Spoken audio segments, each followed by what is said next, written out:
Photos கொடுத்துருக்கேன் நடிக்க chance கேட்டு. ஸோ அப்படி கொடுத்துட்டே இருக்கும்போது முயற்சி செஞ்சுட்டே இருந்தால் எங்கேயாவது ஒரு இடத்துல பலன் இருக்குன்ற மாதிரி ஷார்ட் ஃபிலிம்ஸ் பண்ணுற வேலையை கரெக்டாக பண்ணால் அது மூலிமா இன்னொரு ஆப்பர்ச்சுனிட்டி வரும்னு வேறு எதையுமே நான் நம்ப மாட்டேன். போய் கெஞ்சுறதோ இல்லை போயிட்டு ரொம்ப நேரம் நின்னா கிடைக்குமோ அதை பற்றி அது நான் ரொம்ப விரும்பவும் மாட்டேன், நம்பவும் மாட்டேன்.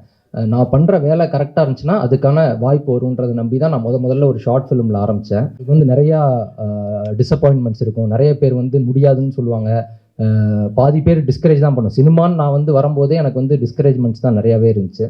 ஸோ அதை தாண்டி இன்றைக்கி நான் வந்து வஞ்சகர் உலகம்னு ஒரு படம் பண்ணியிருக்கேன். அப்புறமா மாஸ்டரில் விஜய் சார் கூட நடிச்சிருக்கேன். அப்புறம் துணிவில் அஜித் சார் கூட நடிச்சிருக்கேன். அப்புறம் எதற்கும் துணிந்தவனில் சூர்யா சார்.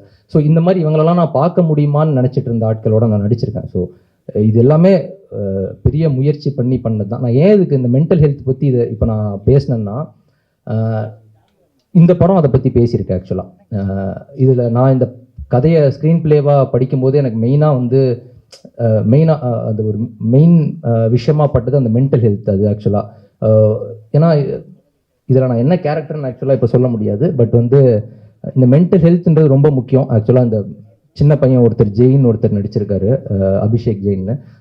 ரொம்ப அற்புதமாக பண்ணியிருக்காரு. நான் படம் பார்த்துட்டேன். ரொம்ப நீங்கள் படம் முடிச்சு வரும்போது கண்டிப்பாக அவர் கேரக்டரை பற்றி பேசுவீங்க.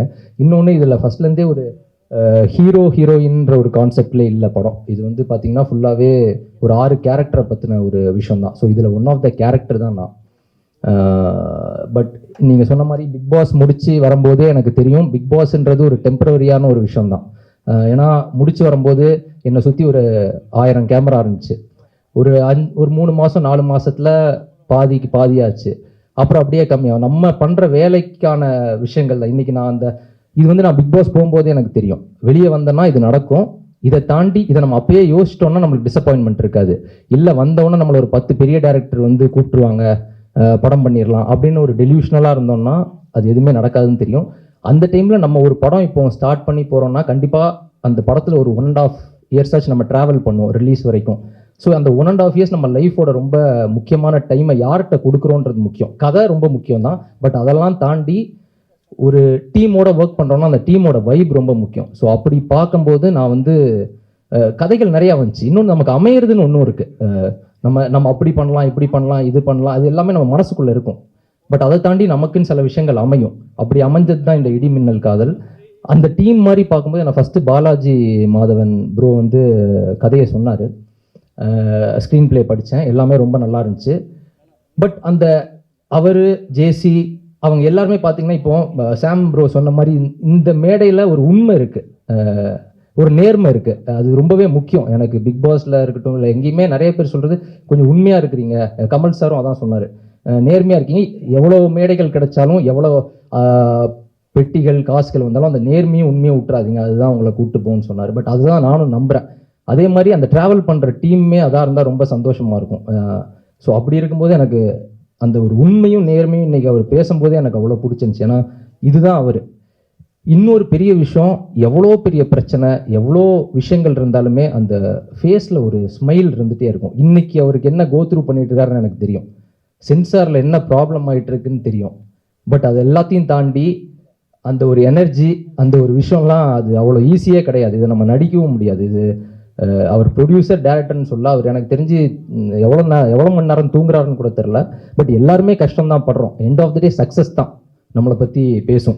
ஏன்னா நான் துணிவு ஒர்க் பண்ணும்போது எனக்கு அஜித் சாரோட நிறைய பர்சனலாக பேசக்கூடிய சான்ஸ் கிடைச்சிது.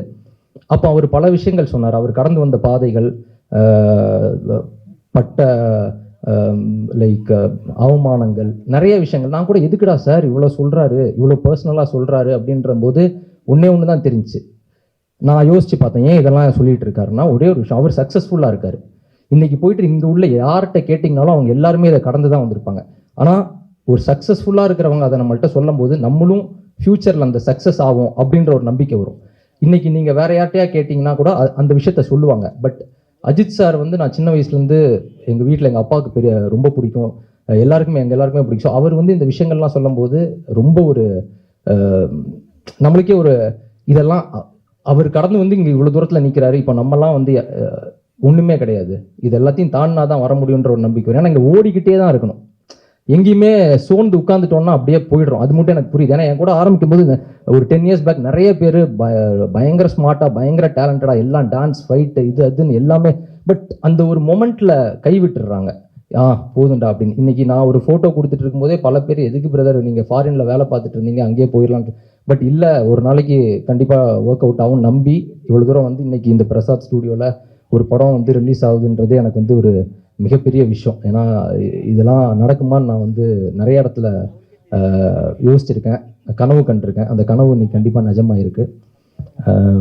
இந்த டீமோட ஒர்க் பண்ணதில் எனக்கு உண்மையாலுமே ரொம்ப ஹாப்பி. ப்ளஸ் வாசு சார், பேரரசு சார், ஆர்பி உதயகுமார் சார், இவங்க எல்லாருமே. எனக்கு வாசு சார் வந்து எங்கள் அப்பா வந்து எப்பயுமே இப்போ வரைக்கும் அதை பற்றி பேசிகிட்டே இருப்பேன். அவர் சத்யராஜ் சார் பெரிய ஃபேன். இன்னொரு விஷயம் நான் சொல்கிறது வந்து, ஒருத்தங்க ஒரு ஆக்டராவோ ஒரு ஹீரோவோ ஆகிறதுக்கு ஒரு ஜென்ரேஷன் ஆகுதுங்க. ஏன்னா இப்போ எங்கள் அப்பா டேரக்டர் ஆகணும்னு ஆசைப்பட்டார், அது முடியல.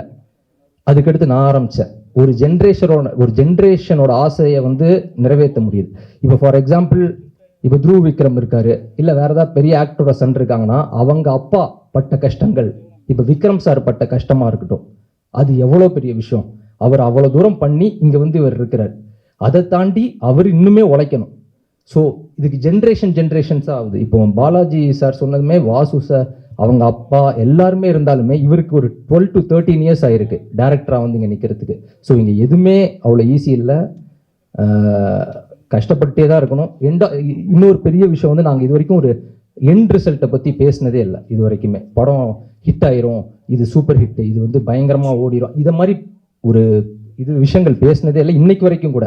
நம்ம உண்மையான ஒரு உழைப்பை போட்டிருக்கோம். இந்த உழைப்புக்கான கண்டிப்பாக ஒரு மரியாதை கிடைக்கும். இது நான் ஃபஸ்ட்டு சொன்ன மாதிரி தான். ஒரு சின்ன ஒரு ஷார்ட் ஃபிலிம் நடிக்கும்போது நம்ம நல்லா பண்ணியிருந்தோம்னா அடுத்த வாய்ப்பு கிடைக்கும்னு நம்பினேன்.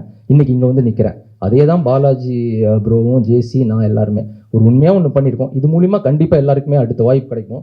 அவங்க ப்ரொடியூசராக இருக்கனால கண்டிப்பாக பணமும் கிடைக்கும். ப்ரோ கண்டிப்பாக இது ஜஸ்ட் ஸ்டார்ட் தான், இதுக்கப்புறம் நிறையா பண்ணுவோம். என் நம்பிக்கை இருக்குது. இந்த நம்பிக்கையில் தான் ஓடிட்டே இருக்கிறோம். So thank you so much. நிறையா மேடைகள், நிறையா படங்கள் பண்ணுவோம். Thank you so much. தேங்க்யூ.